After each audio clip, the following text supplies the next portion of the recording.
যেমন যেমন চ্যালেঞ্জেস থাকে যখন আমরা টিমে কাউকে হায়ার করি এবং যে সবসময় বলছে ইয়েস বস একে হ্যান্ডেল করা সহজ। বাট যখন আমরা এ প্লেয়ারকে হায়ার করি, যেমন ডিফাইন করা যায় A player, B player, C player, যখন এ প্লেয়ারকে আমরা হায়ার করতে যাই তো এ প্লেয়ারের নিজস্ব ইগো আছে, নিজস্ব ওপিনিয়ন থাকে, এদের হ্যান্ডেল করা টাফ।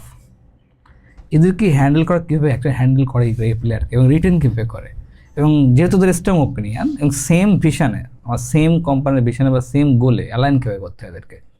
এইখানটায় হয় কি যে মানে যারা হ্যাঁ হ্যাঁ হ্যাঁ হ্যাঁ বলে না, you should be sometimes very careful with them.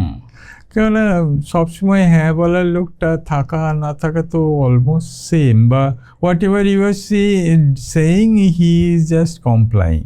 হ্যাঁ, তো ফেল করলেও সে বলবে যে তো বস যা বলেছিল তাই করেছি, মানে আমি তো ফেল করিনি, বস ফেল করেছে আর কি। কিন্তু যে লোকটা না বলছে, where there is a voice of dissent, should be carefully heard and carefully analyzed.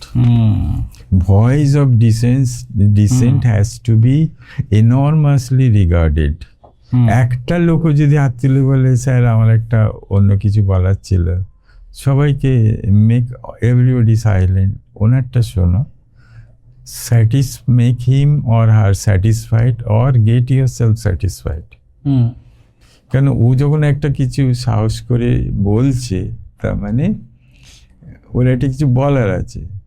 If you can convince না তোমার কথাটা ঠিক আছে কিন্তু আমাদের এই ক্ষেত্রে এটা অ্যাপ্লিকেবল নয়, বা এইটাকে আমরা এইভাবে অ্যাড্রেস করব, সুতরাং তোমারটা অ্যাড্রেসড হয়ে যাবে। তোমার it's a good point but it will get address like this.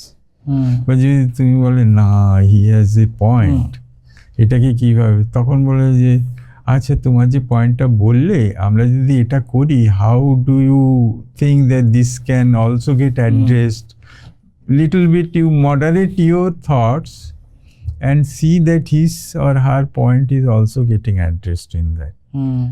What I want to say, the dissent voice has to be regarded most.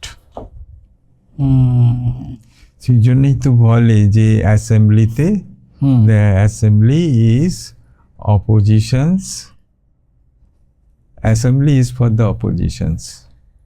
Actually কি বলছে, হ্যাঁ, অপোজিশনই তো এসে বলবে যে তোমরা এই জায়গাগুলো ঠিক করছো না, এই জায়গাগুলো ভুল করছো, তাদেরটাই তো শুনবে বলে অ্যাসেম্বলি করে।